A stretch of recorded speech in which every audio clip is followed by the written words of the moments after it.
안녕하세요. 비움과 체험으로 건강을 이야기하는 비엔차 한의사 박경숙입니다.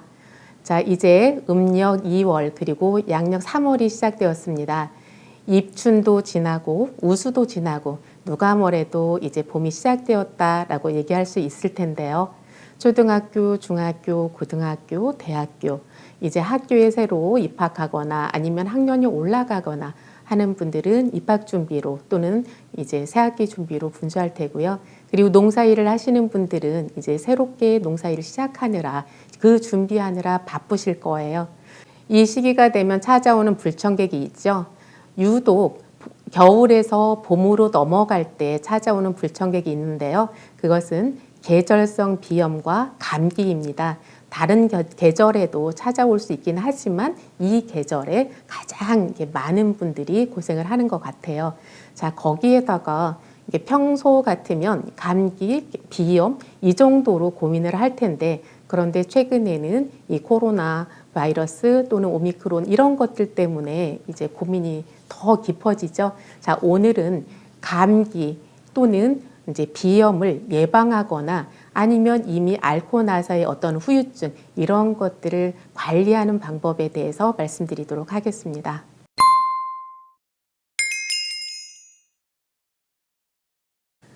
어떤 분들은 감기를 10년 만에 처음 걸렸다 그런 분들이 있더라고요. 그런 분들은 정말 존경할 만한 분들인 것 같아요. 몸 관리를 얼마나 잘하셨으면 감기도 안 걸리고 그렇게 지내시는지 모르겠어요.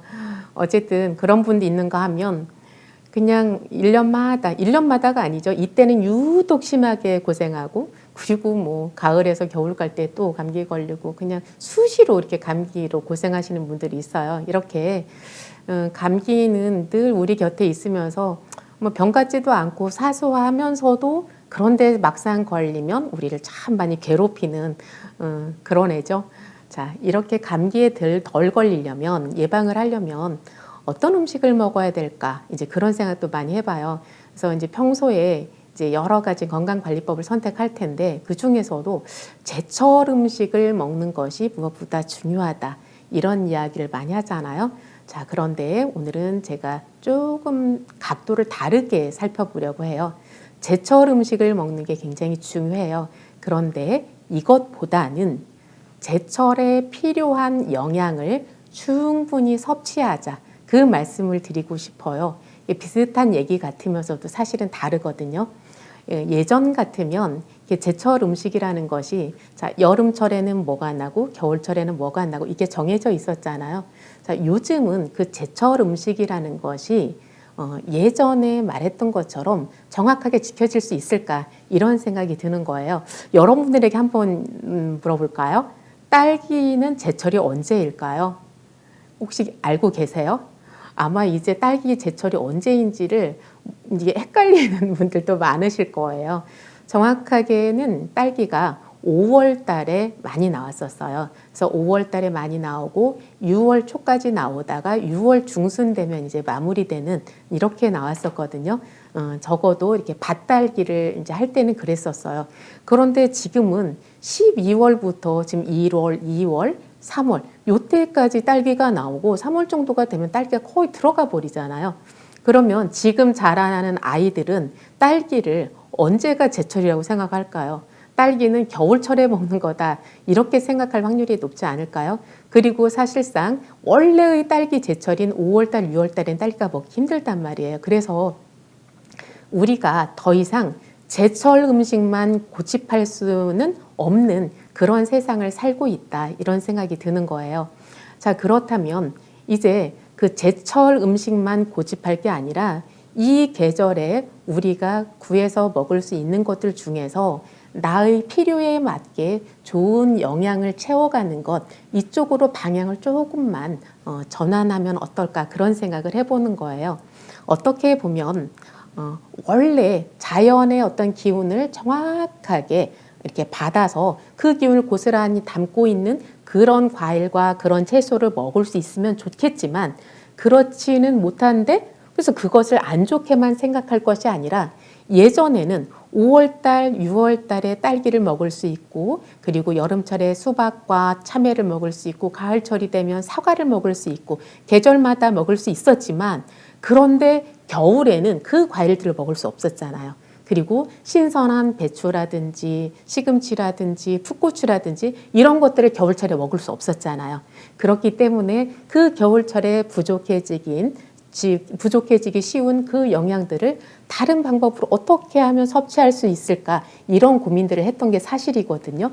그런데 지금은 겨울철에도 신선한 과일을 먹을 수 있고 신선한 채소를 먹을 수 있고, 그리고 우리나라에서 나는 것뿐만이 아니라 외국에서 들어온 그런 열대 과일들도 먹을 수 있고, 여러 가지 그런 채소와 과일들을 이렇게 풍족하게 먹을 수 있다라는 이런 관점에서 생각을 하면 이렇게 기분 좋게 선택해서 먹을 수도 있을 것 같아요. 자, 그래서 제철 음식보다는 제철에, 이 계절에 나한테 이게 필요한, 그리고 나의 어떤 건강 상태에 맞는 그런 것들을 잘 챙겨 먹을 수 있으면 좋겠다 말씀을 드리는 건데요. 그래서 지난 시간에도 말씀드렸던 것처럼 이 계절에는 저는 이제 가장 좋은 거 냉이 된장국, 저번에도 하나를 소개를 드렸죠. 그리고 이제 원래 같으면 이제 1월, 2월까지 이제 굴을 잘 챙겨서 드시는 게 이제 좋았을 것이고요. 이제는 이제 굴철이 좀 지나가고 있죠. 그래서 지금은 이제 활력을 얻기 위해서 이렇게 아까도 말씀드렸던 그 신선한 채소랑 과일 이런 것들을 충분히 섭취할 수 있으면 좋겠어요. 자, 그런데 이제 이런 것들은 그러니까 너무 제철 음식에만 이제 초점을 맞추지 말고 제철에 필요한 영양을 충분히 섭취하자, 이런 말씀 드리면서, 자, 이제는 감기 후유증을 어떻게 하면 극복할 수 있을까? 여기로 이제 다시 돌아와 보겠습니다. 자, 이런 그 뉴스를 혹시 보셨는지요? 작년에 이제 나왔던 뉴스였는데요. 그 코로나 그 확진을 받고 혼수 상태에 있었는데, 그런데 비아그라를 투여하고서 28일 만에 깨어난 그런 환자가 있었어요. 저 영국에서 있었던 일이었고, 이게 이제 화제가 되었었는데요. 또 하나의 뉴스는 그 비아그라가 그 치매를 예방하는 데 있어서 한 50% 정도의 어떤 확률을 낮춘다, 이런 뉴스가 또 있었어요. 자, 제가 비아그라에 대한 뉴스 두 가지를 말씀을 드렸는데요. 치매를 예방할 수 있다, 그리고 이제 코로나로 인한 그 혼수 상태에서 깨어난, 이런 두 가지 사례를 말씀을 드렸는데요. 뜬금없이 왜 비아그라 얘기를 할까 싶으실 거예요. 자, 감기 후유증, 이제 감기도 평소에 심하게 앓는 분들은 이제 코로나 그 후유증 또는 백신 후유증과 비슷하게 고생을 심하게 하시는 분들이 있거든요. 그래서 감기나 독감, 이제 코로나 바이러스도 어찌 보면 이제 독감의 일부이잖아요. 그러니까 심한 독감이라고 할 수 있겠죠.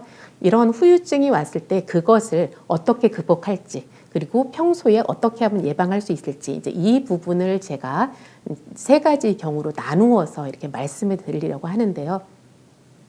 자, 코로나로 한번 국한시켜서 얘기해 볼게요.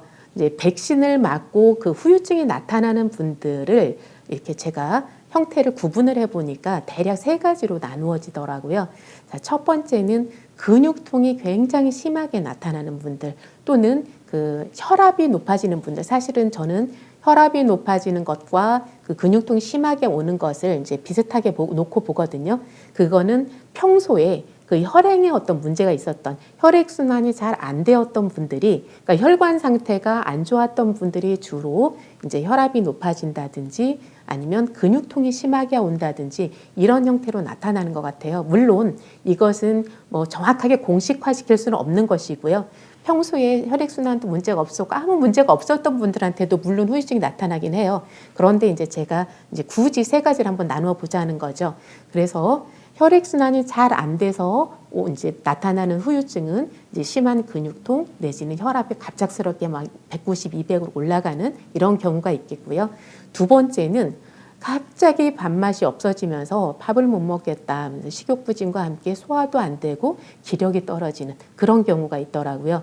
그리고 세 번째는 특히 최근에 그 오미크론에 이제 감염되었던 분들이 그런 경우가 많던데요. 피부 발진이 굉장히 많이 일어나더라고요. 그래서 이렇게 세 가지로 이제 구분을 해보았는데요.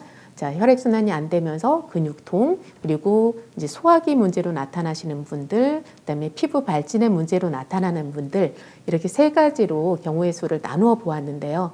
자, 첫 번째, 그 혈액순환이 잘 안 되는 경우, 자, 이때 그 산화질소가 굉장히 도움을 줄 수 있다라는 거예요. 그래서 비아그라라는 것이 결국은 산화질소 요법이거든요. 이제 협심증이 있다든지 천식이 있다든지 하는 분들이 가슴이 너무 답답하고 숨쉬기 힘들 때에 입에다가 급하게 투여하는 것, 니트로글리세린, 이것이 산화질소 요법이잖아요. 마찬가지로 비아그라도 산화질소 요법이에요. 그래서 산화질소라는 것은 혈관을 넓혀주고 그다음에 우리 몸에 그 산소 포화도를 높여줄 수 있는 그런 그 몸 안에서 저절로도 원래로 분비되어야만 하는 그런 물질이거든요. 그런데 이 혈관 내에서 산화질소 분비량이 떨어지면서 이게 이제 산소를 세포에 공급을 잘 못해주는 그런 상태에서 이제 부족한 그 산화질소를 외부에서 투여를 해주는 거죠. 그래서 그거를 이제 비아그라로 투여했던 건데, 그런데 우리나라에서는 이제 우리나라뿐만이 아니라 미국이라든지 유럽 쪽에서도 이미 이제 천연물을 이용한 그런 그 산화질소 요법이 굉장히 연구가 많이 진행되어지고 있어요. 그런데 우리나라는 이제 예전부터 발효 기술이 많이 발달을 하면서 이제 발효에 의해서 그 천연물을 이용한 그런 산화질소 그런 제품들이 많이 나오고 있는데요. 예를 들면 비트를 먹으면, 그 비트즙을 내서 먹으면 혈압이 뚝뚝 떨어지는 거 혹시 알고 계세요? 그래서 이제 그 어떤 분들은 막 혈압이 높고 막 힘들었는데 비트 주스를 조금씩 해서 계속 먹었더니 혈압이 떨어지더라, 이런 얘기들을 이제 말씀을 하시기도 하는데, 이 비트가 그 질소 성분이 굉장히 많아서, 그러니까 질산 이온이라고 하는 질산염이라고 해야 되나요? 이제 그 성분이 많아서 이런 채소들이 우리 몸 안에 들어가서 이제 산화질소를 많이 만들어낼 수 있는 거예요. 그래서 평소에 그 이제 비트라든지 상추, 마늘 이런 것들 충분히 먹으면 우리 몸에서 산화질소의 생성이 원활해지기 때문에 혈액순환이 잘 되고 컨디션이 좋아질 수 있는 거거든요. 그래서 여기에 착안을 해서 이렇게 비트나 아니면 마늘이나 상추 아니면 콩 이런 것들을 발효시키는데, 여기에 더해서 혈액순환에 도움을 줄 수 있는 어혈을 이제 없앨 수 있는 단삼, 그리고 보혈 기능까지 같이 가지고 있는 활혈, 보혈 기능을 할 수 있는 당귀, 이런 것들을 발효시켜서 거기에 이제 이 산화질소가 발현이 될 수 있게 이렇게 발효해서 만든 것들이 있어요. 그래서 이런 그 산화질소 제품들이 이제 혈행 개선에 그 문제를 일으키는 분들에게 많이 도움을 줄 수 있다는 거예요.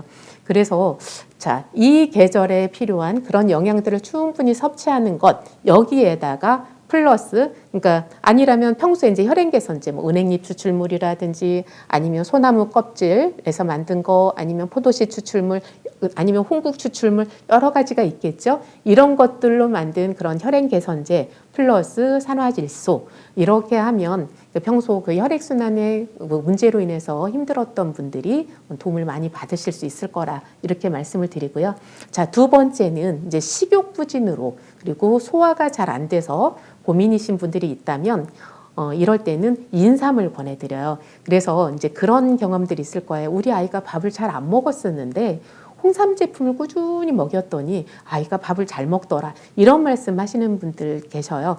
그래서 인삼이라든지 홍삼, 그리고 여기에다가 산사라는 게 있어요. 산에서 나는 조그만 사과인데요. 그 산사를 넣을 수 있으면 좋겠고요. 구하기 힘들면 그건 빼셔도 괜찮아요. 이제 그거 빼시고, 아니면 생강과 대추 이런 건 구하기 쉽잖아요. 그리고 귤피. 제가 이제 겨울철에 그 되도록이면 유기농 귤을 사서 드시면서 귤 껍질을 말려 놓으시라고 이제 몇 번 말씀을 드렸었죠. 그 귤 껍질을 넣는 거예요. 그리고 그 수정과를 만들 때 쓰는 계피 아시죠? 그래서 그 계피까지, 자, 인삼이나 홍삼, 그리고 계지 또는 계피, 그리고 생강, 대추, 그리고 제가 또 뭐 말씀드렸죠?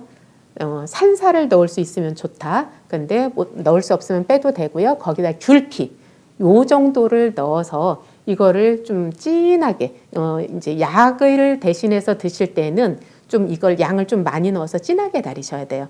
평소에 차처럼 마실 때는 묽게 이제 마셔도 되지만 조금 이제 넉넉하게 넣고 진하게 달여서 이것을 꾸준히 이렇게 드신다면 이제 이렇게 후유증이라든지 아니면 감기를 예방하는 데 있어서, 그러니까 감기만 걸렸다면 밥을 못 드시는 분들 있잖아요. 그런 분들 예방하는 데 있어서 도움이 될 거라고 생각을 해요. 자, 피부 발진이 일어나시는 분들은 대개는 보면 평소에 장이 안 좋았던 분들이 피부 발진이 일어나는 경우가 많아요. 그래서 이제 이런 분들을 위해서는 제가 장 건강에 대해서만 다음 시간에 다시 한번 말씀을 드릴 거거든요. 그런데 이제 다음 시간으로 넘어가기 전에 지금 짤막하게 제가 한 가지만 말씀을 드린다면, 저 겨울철에 이제 다 김장들 하셨잖아요. 그 김장들 하시고 이제 김치도 얼추 다 드셔갈 텐데 거기에 보면 국물들 그대로 남아 있잖아요. 그 국물들을 가만히 가라앉아서 위에 맑게 뜨는 그 국물만, 맑은 거를 몇 숟가락씩 아침 저녁으로 떠서 드시는 거예요. 여기에는 23가지 이상의 유산균이 들어있고요. 이 김치 유산균은 위산에도 죽지 않고 장까지 잘 살아서 갈 수 있게 되어 있거든요. 그래서 그 부분에 대해서도 제가 다음 시간에 자세히 말씀드릴게요. 어쨌든 장이 안 좋으신 분들이라면 그 김치 국물을 버리지 말고 다 이렇게 모아서 가라앉혀서 위에 있는 국물들을 몇 숟가락씩 떠서 드셨으면 좋겠다. 이것은 비단 장뿐만이 아니라 소화 기능이 떨어져 있는 분들한테도 굉장한 도움을 줄 거예요. 자, 오늘 감기 또는 그 백신 후유증 아니면 독감 후유증 이런 것들을 이제 치료한다고 해야 되나요? 이제 후유증으로부터 벗어나거나 아니면 예방을 하거나 하는데 도움을 줄 수 있는 것들 제가 3가지로 나누어서 말씀드렸어요. 자, 혈액순환 관점에서, 그리고 이제 식욕부진을 이제 극복하는 관점에서, 그리고 장애 문제를 극복하는 관점에서 3개 말씀드렸는데요. 이런 것들이 도움이 되어서 여러분들이 이렇게 이제 겨울에서 봄으로 넘어가면서 이제 감기로 쉽게 고생하셨던 분들이 있다면 그것들을 올해만큼은 그냥 넘어갈 수 있게 이렇게 하는데 도움이 되었으면 좋겠어요. 자, 다음 시간에 장 건강에 도움이 되는 그런 소식을 가지고 다시 찾아뵙겠습니다. 감사합니다.